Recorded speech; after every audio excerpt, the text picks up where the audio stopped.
My name is Rion Naus. I'm a Stewardship Ambassador. I'm a certified public health educator. I'm a dad, and I own and operate We Grow With LLC. Right? At which point, real life is what we're dealing with. So I'm going to do the best I can to help make things that are real more real. That kind of helps give perspective. Primarily, I'm an educator, and because of that, it leads to equipping people with the tools that they're missing. Like, does anybody here have a hammer? Good. This is also where if I see your arms know how to work, right? Raise them up if you know how to swing a hammer, right? So, if you have a hammer, with the other hand, raise your hand up if you've ever nailed something in without a hammer. 100%, right? Because we want to accomplish a task. And we will work with tools that are less than efficient. Even a screwdriver makes an effective hammer. But if you knew that there was a hammer, why would you use a screwdriver? Right? So I am here to hopefully educate about nature's toolbox. This is how these systems work, even if we weren't there. But that's how they function. And if it is dysfunctional or ill because we're ill-equipped, we may just need different tools. And I'm not telling you need to go buy more pieces of equipment, but understanding nature's toolbox helps us access, I think Roy just said, you know, how we can benefit. But it's when nature works in our behalf, sometimes all we have to do is the other half. And that usually means just not kill it. Within culture, we've actually twisted meaning. Because if you're doing a really great job, what's it sound like to some people? You're killing it. Think about it. Especially if you're wanting to have legacy, you're transmitting that information to the next generation. They don't quite understand. You're pulling in all of this. They're so happy. Harvest is bountiful. And then somebody says, we're killing it. But I thought we were trying to help it grow. It creates confusion. Right? Sometimes it is a literal confusion about terms and honestly, a technology and industry that is in many ways self-serving. My view is that, here's this. Have you guys ever heard kill them with kindness? Does anybody like to be killed even if it was with kindness? Congratulations, everybody, you've got diabetes. Let me give you another cookie. You see, it's like, but you're still killing them. But remember, some people think that that's the goal, to be killing it. And so there's some confusion about what we need as living creatures. It doesn't matter if we're talking about us as humans or the teeny tiniest. If we are aerobic, air breathing, we require the same things to keep breathing air. It's important. If I stood on your chest, I'm over 200 pounds, we would have a compaction zone of greater than 200 pounds per square inch. Your soil cannot breathe if there is a compaction zone of 200 pounds per square inch. Can't breathe. Within the no-till community, which love and adore, there's some dogmatic views. I don't consider it tillage, which that has a loaded term, right? I don't consider it mechanical disturbance. Terms are important. If it can't breathe, it's a rescue operation. It might not be dry. It might be dead. Right? There are some other aspects to this that we have to work with. So my company is called We Grow With. Yes, we do. And sometimes I grow with you, sometimes you grow with me, but it should always beg the question of we grow with what? Or how? Right? And if you don't know, great, community to learn from, great education to tap into, tremendous resources to interact with, but it still has to be real, right?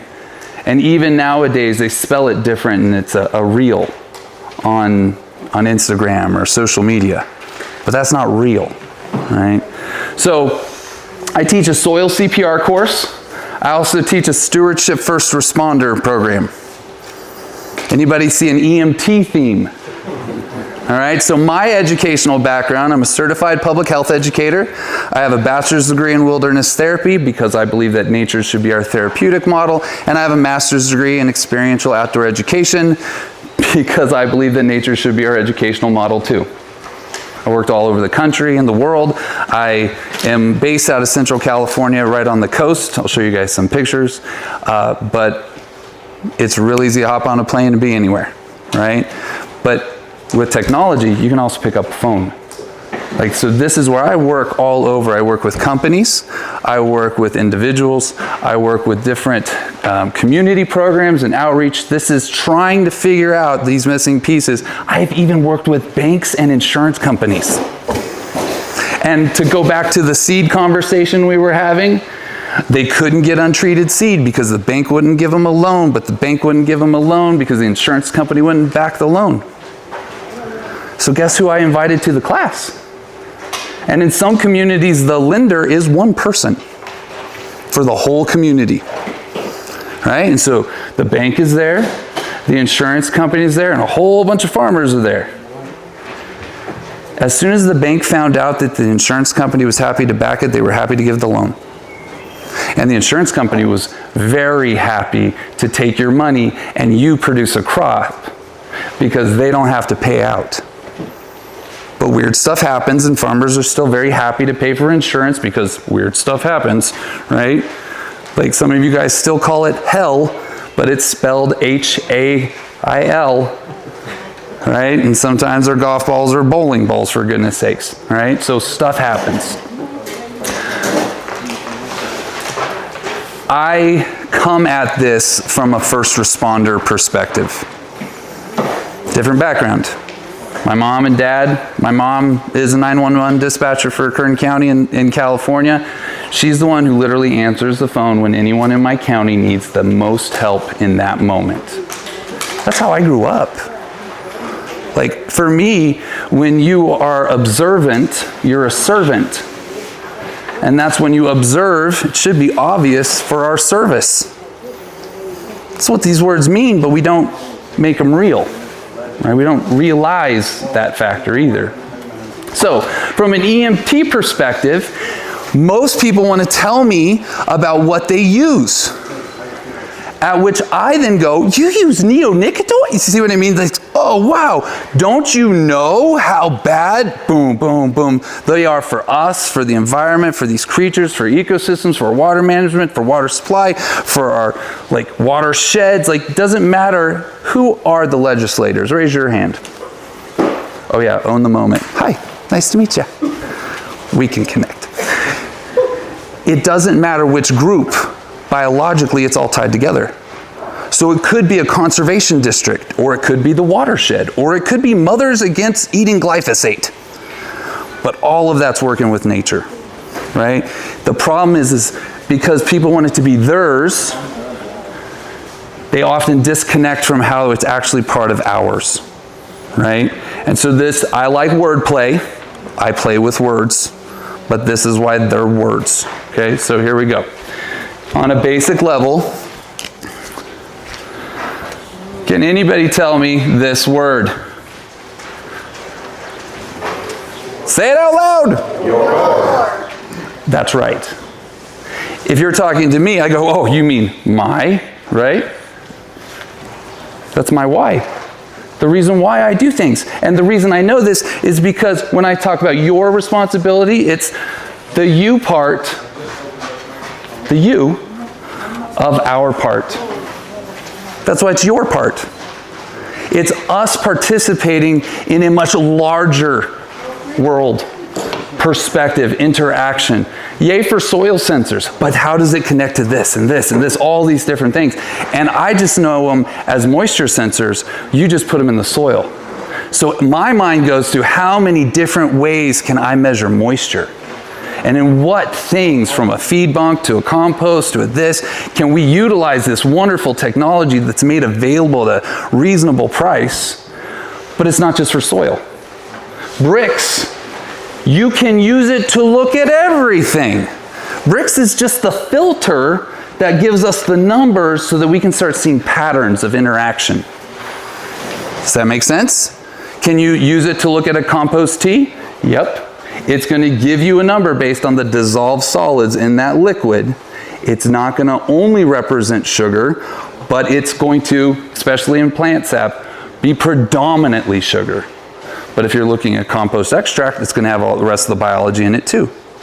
You're just using a tool. They've given you amazing tools. I have also gifted you an amazing tool. Can I use your bag for a second?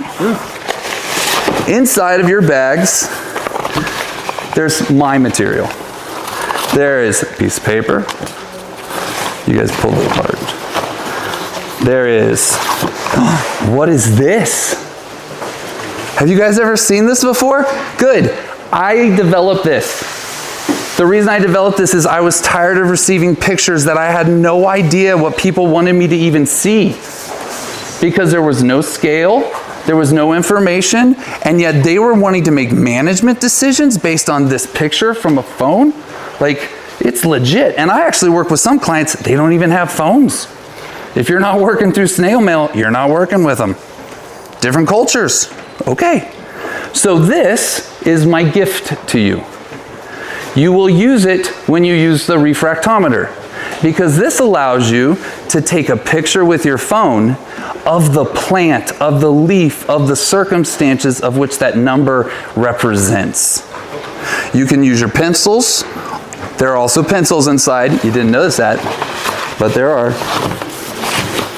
This is not my bag, so give me a moment. Hope you didn't have some other stuff in there. There's also a meat stick if you haven't already eaten it.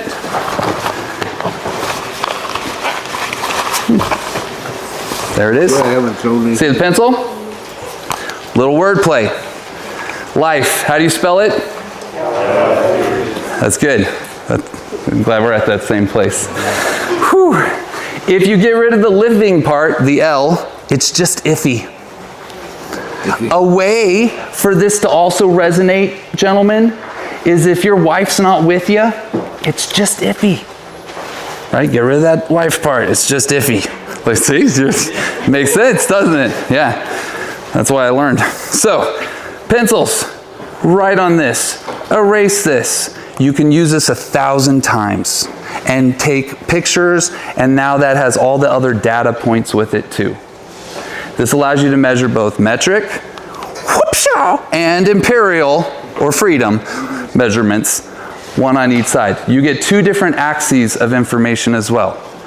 Now it just depends on where you want to put this to what you measure. You can measure a leaf, you can measure the root, you can measure anything you want to measure. Because it's the right tool, you can even measure your child's hand as they grow, and it's the right measurements so that other people, like EMS, can identify them. Like, it is the right tools to measure growth. On the back, because I was so tired of people killing all the creatures, I made creature characteristics. Now, it doesn't really matter if we're talking about a spider, a praying mantis, a mountain lion, a highway patrolman, right? They're positioned to pounce. You got that one, right? Because they're positioned to pounce, you've now gained understanding of how they interact in an ecosystem versus go, oh, insecticide. Oftentimes, the chemical industry has not given us other options. We think this is the only tool. If that's the only tool, then guess what? The next step is to use the only tool. Here's your screwdriver, go hammer in the nail. No, there are other tools, right? And this is where sometimes, especially when we shift practices, we start seeing stuff we've never seen before. Plants that they say, this doesn't grow around here anymore. No, it was dormant. It was waiting for habitat hospitality. If you don't want to live there, they don't want to live there either, right? But when you do, and this is where nature has some jokes with the wordplay, when you do the best that you can do, nature will do the best that it can do. Right? This is different systems. But if you never had a worm, you'll never get any of the benefits that those worms provide to an ecosystem. And guess what? Well, I wasn't worried about worms. I was worried about phosphorus. Oh, guess what? When that bird comes in to eat the worm, it leaves little dropping high in phosphorus. Different perspective on the same systems, right? So, I'm going to show you guys some pictures. I'm going to look at some stuff in real life. You can ask questions the entire time. I also promised that I would answer some things during my time. With the time available to me, I need you to ask questions for me to answer them, okay? When I sit down, I need all of you to stand up. No, I'm kidding. You don't have to the whole time. Sometimes people just want to watch somebody stand up, but if I sit down, you can't see them anymore. So if you stand up, you can. It gets a little awkward though. So this tool plus the reality that most of us have a cell phone allows us to track real-time data and the effective and efficient numbers to measure growth and health. Awesome. It's designed to fit in the side-by-side. It's designed to fit in the glove box of the tractor, the little door compartment. If you make it too big, nobody can use it. It still has to be user-friendly. You see all these layers. There's also a video on my website where it goes through for over half an hour, just all these different uses and factors and things, because if it's the right tool, you get more information. My kids, they're 11 and 14 now, they did want me to tell you, and if the kids are around, you can hit your sibling with it. Whoosh. Like, they made me say it. but they are good kids. So, let me open this up. We're going retro because I don't know how to get color on this. It's never happened to me before, but hey, if we let technology rule our lives, we don't do anything. So, you can see me without all the facial fuzz. My roots have grown deep. Fibrous, even. Fibrous roots, okay? So Nathan and Nicholas here, he's actually holding up an alligator lizard, which is from our area. We have a lot of historical agriculture in our space. We have a Native American group called the Chumash in our region. We also were part of the Spanish territory prior to becoming America. So there's even friends that are 18 generations working the same land. Like since before it was America, they were doing it, right? And so when I ask, hey, I need some untreated material, right? We're looking, you gotta have some trust and integrity components. I go, well, how do I know that this wasn't sprayed? He goes, you see that right there? That's my house. That's where my kids grow up. Why would I spray that around my family? Different perspective. They're working on a different kind of legacy. They're already 18 generations in, right? Which is exciting.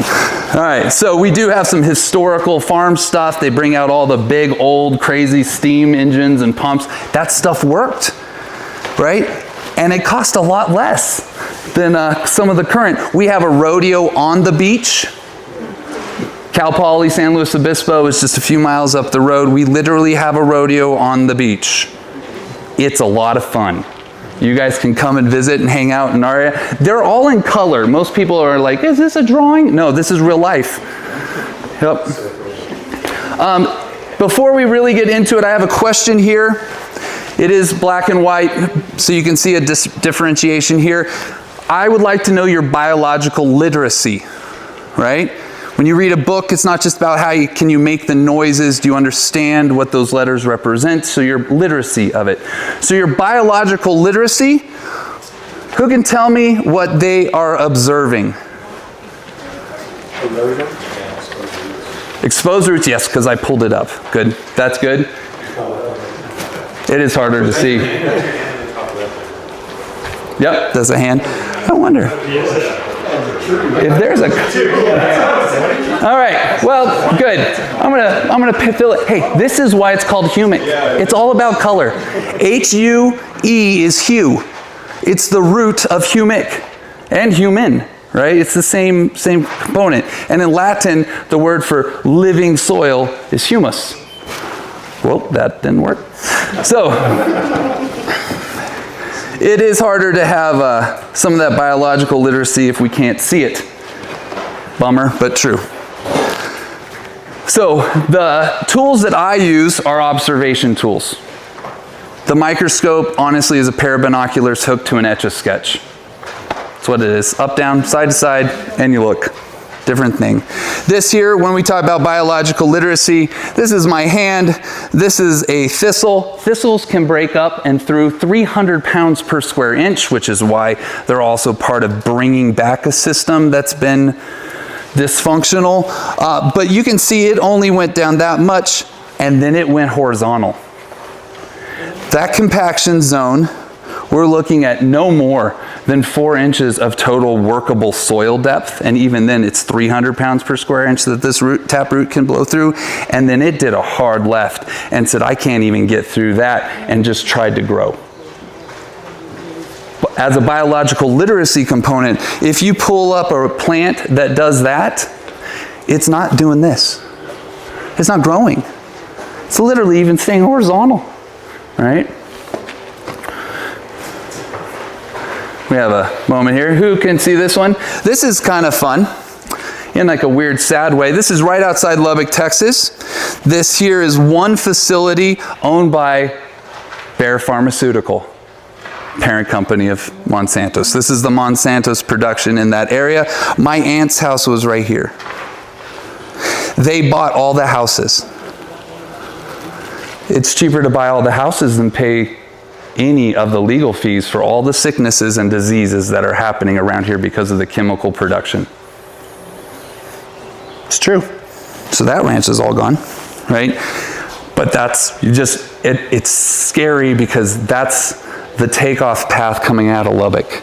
And it goes right over her house. And when I was a kid, it was the coolest thing to be like, wave at Aunt Cindy as you're flying overhead. And now I fly over and it's literally a wasteland around it. And anyways, sad. What about this? Hard to see, but still, we have a fly here. Here is a spider. Here's the rest of a flower. And then we have a nosy moth checking out the murder that's taking place. But this is 3 different creatures on one flower head. Talk about the value of a pollinator strip. Like, talk about an ecosystem that's able to function if you have the requirements for that ecosystem to function. Okay? Yesterday, there was a question about, oh, this is a tough one to not be able to show you in color. Okay, we're going to go with this one. Sand. These are large particle sand all over. I'm happy to show anybody these pictures in color when this is done. It is all being held together by the fungi that's actually eating this grasshopper. Can you see the grasshopper? Here's the wing. Here's the butt of it. And actually in the other picture you can see the leg. So it's being consumed by fungi, while that same fungi is acting like rebar in the concrete holding on to large particle sand. You know why stuff runs through sand so quickly? Because there's none of that net in between those particles to catch anything. There's no structure allowing it to stabilize. Okay? Now, your plants have 2 access points. They're called a root and a root hair. Are we all in agreement? Okay? Root and a root hair. When we think of soil, we often just say sand, silt, and clay. But all that really is a big, a medium, and a little. They're just particle sizes. Different measurements give you the different ones, okay? So your plant has a root and a root hair, sand, silt. How does it access all the information, all the nutrition, all the water bound up in that clay layer. Microbial activity. Yes, specifically fungi. Fungi are 10 to 100 times smaller than even a root hair. Your root hair can't get to it. Can get into that space, and the reason why they look like straws is because inside they can actually take that all the way back to your plants. Right now, some people are dozing. It's okay. They're tired. It's hot. I feel hot too. Part of the soil CPR component is what I call the rule of I. If I'm hot, you're probably hot. A great way to depict that is when you're on a road trip and you say, can we stop? I have to go to the bathroom. And now there's a line of everybody else in the car who also has to go to the bathroom. You've tapped into social consciousness, right? And so this is where, as some people are dozing, I like to think of it as they're listening with their ears while feeling at peace. My dad falls asleep in church all the time. I know what my dad has done in his life. I know what my dad is still doing in his life. And for him to be able to get a few minutes after working so hard and doing all the good, enjoy it. And if he can find rest at the foot of his Father, where are we? Right? So grateful, but you can still give him a hard time afterwards. So, when we get back to the pictures, this grasshopper being consumed by fungi is because all of arthropoda, that whole group of all the insects and all the spiders and all of it, and there's hands-on displays back there, they're all made of chitin. You guys ever heard of chitin? There's a lot of companies trying to sell stuff. It's okay. They need to buy it because they're missing it. But there's a lot of companies trying to sell stuff, and so people have heard of stuff, but they don't quite understand how it fits as a puzzle. Chitin is the second most abundant material, biologically produced material on the planet.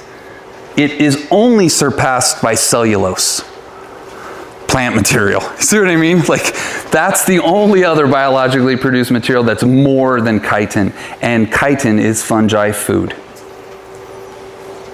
That's cool. I want the creatures that like to eat my problems. I want to work with, on our behalf, man, this technology thing is fun. On our behalf, I want to work with them so that I do receive the benefits. Here's some math. 24 hours a day, on the same page? Okay. 7 days in a week. Yep. 52 weeks in a year. All in agreement. Thank you. That's good. That sounds help. With that reality there, that's 8,760 hours. Oh, wait. It's the U part of hours. Right? That's your little labor force. If you put the biology back so it can do what it does do, it will work 24 hours a day, 7 days a week, 365 days in a year, unless you kill it.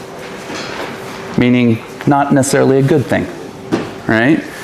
That reality is how you get that little bit of edge, because I would really like to have 8,760 extra labor hours for this endeavor, okay? Even if it was by a bacillus, or a nematode, or an amoeba. You see what I mean? Like, I want all the help that I can get, even with the technology.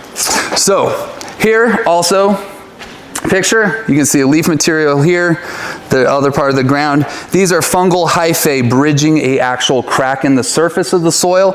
This is a thistle seed. This thistle seed, wind-blown weed seed, has been occluded, not allowed to go in the ground because the fungi are bridging the gap. If I took this, all my pictures I took.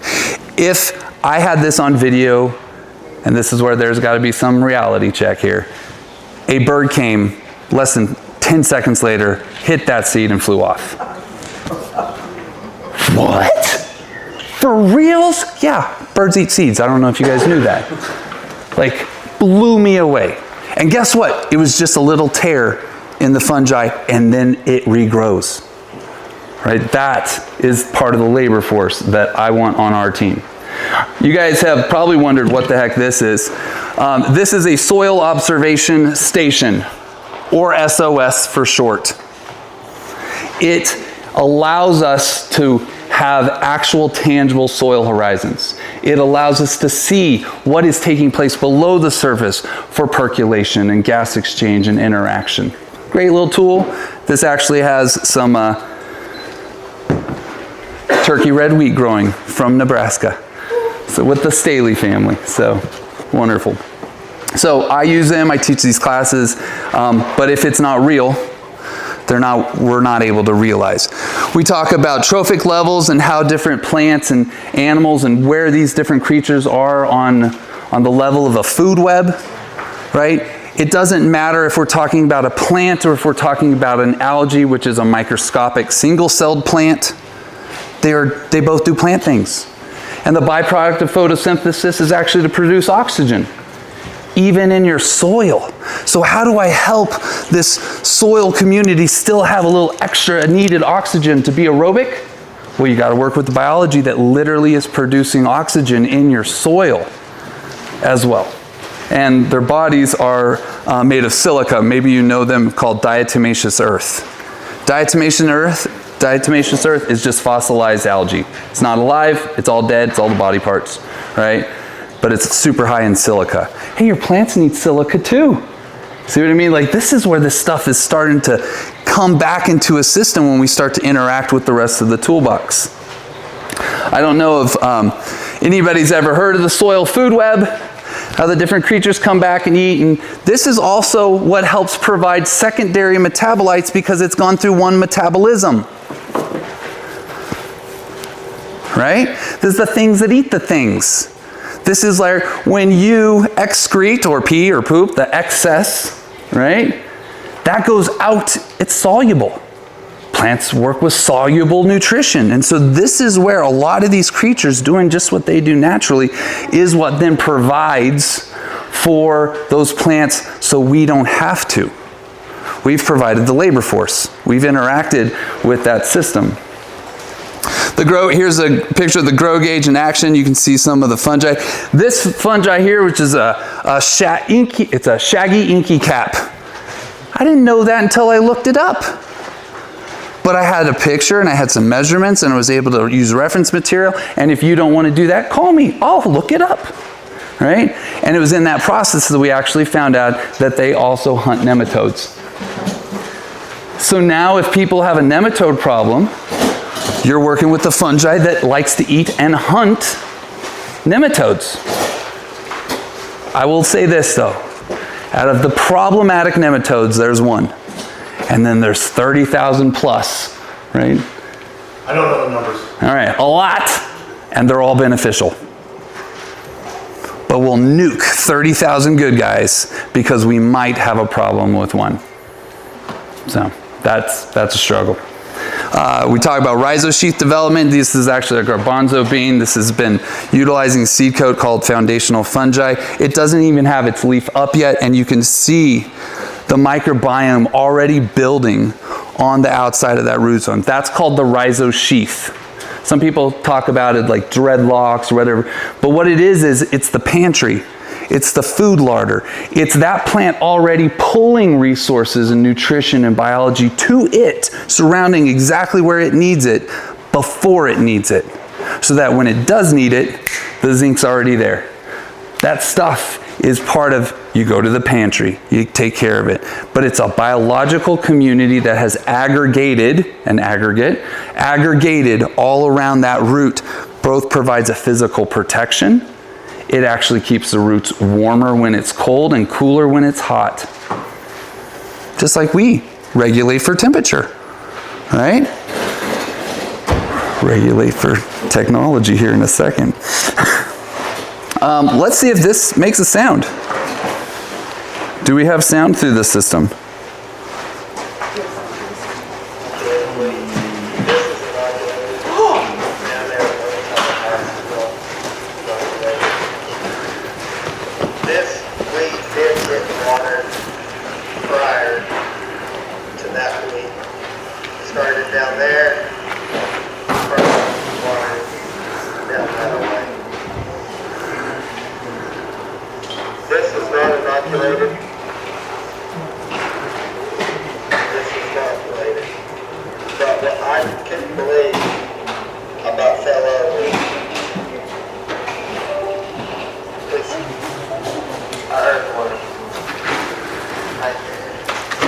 I get people to send me weird videos.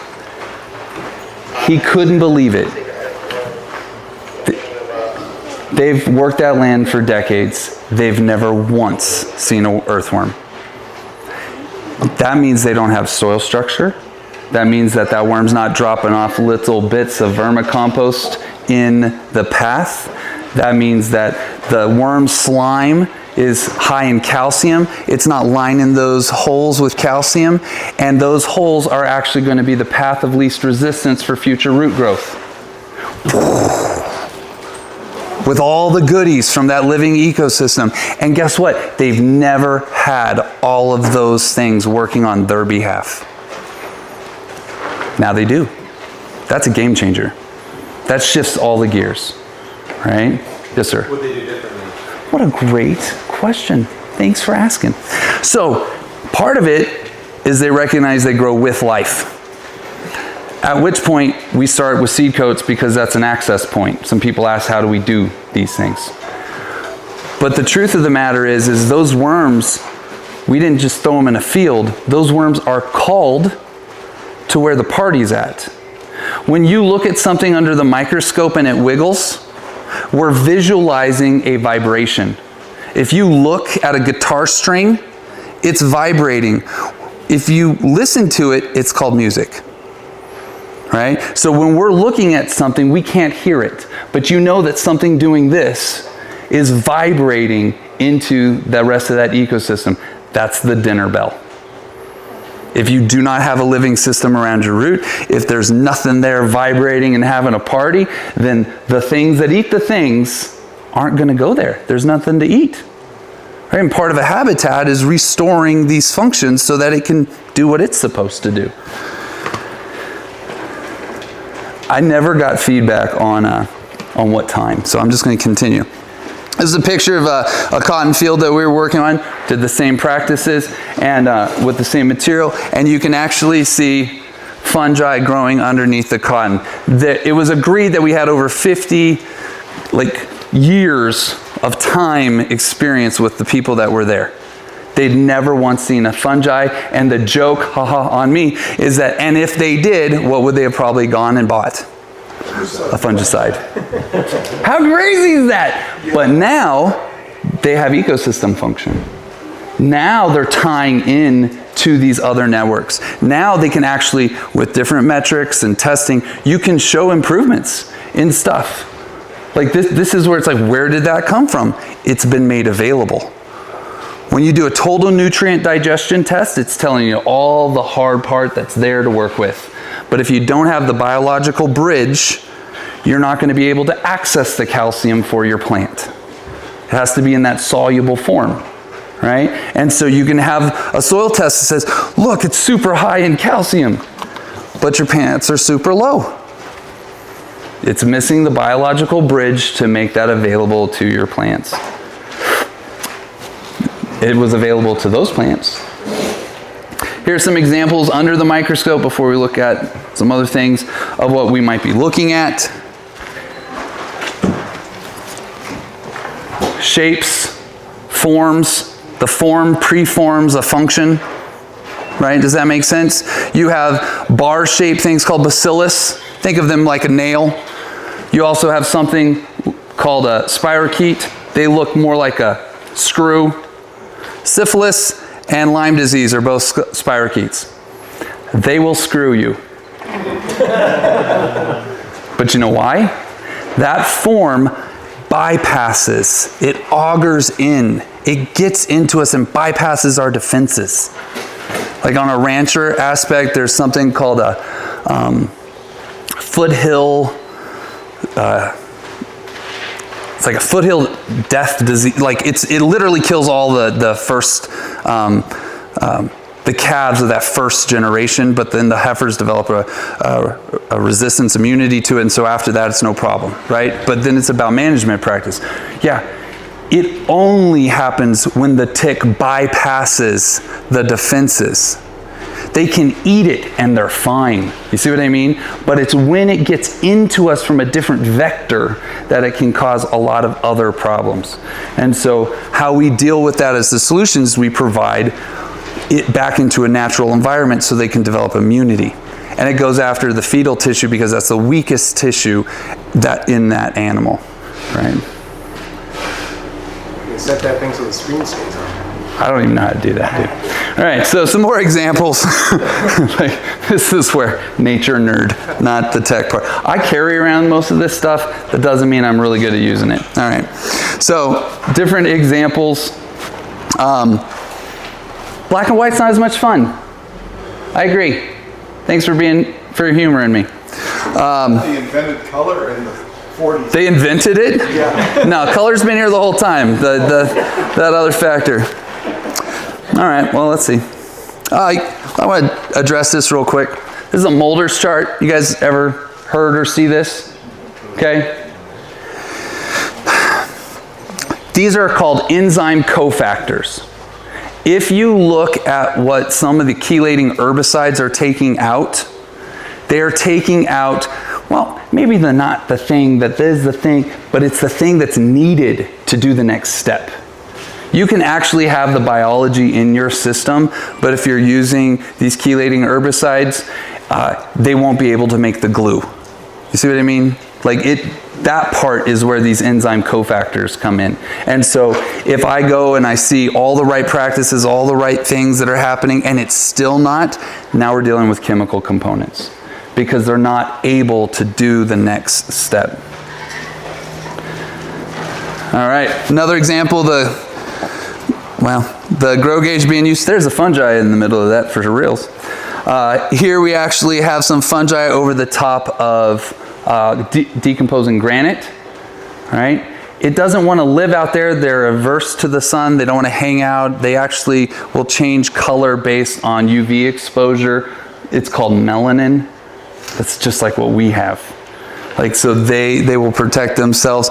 But any creature that's eating granite, which is a high silica rock, is literally able to metabolize that.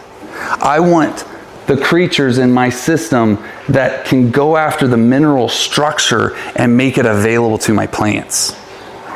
That's part of it. This long noodle shape in the middle, this is a nematode. Man, I'm gonna blow through these because we're gonna look at stuff in real life versus not able to. Oh, I do wanna show you this as a video. This here is a different kind of interaction for the biology. This biology as a whole will put itself into a protective state when the conditions are unconducive, okay? At which, come on, you can do it.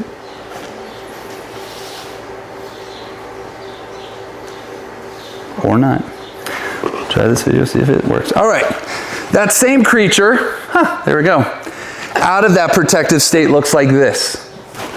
Can you see all the particles being pulled in? This is called bioturbation. Like, how does stuff move around below the surface? The creatures are moving around below the surface. I want something that wiggles through my system because every time it squishes over here. My name is Rion Naus. I'm a Stewardship Ambassador. I'm a certified public health educator. I'm a dad, and I own and operate We Grow With LLC.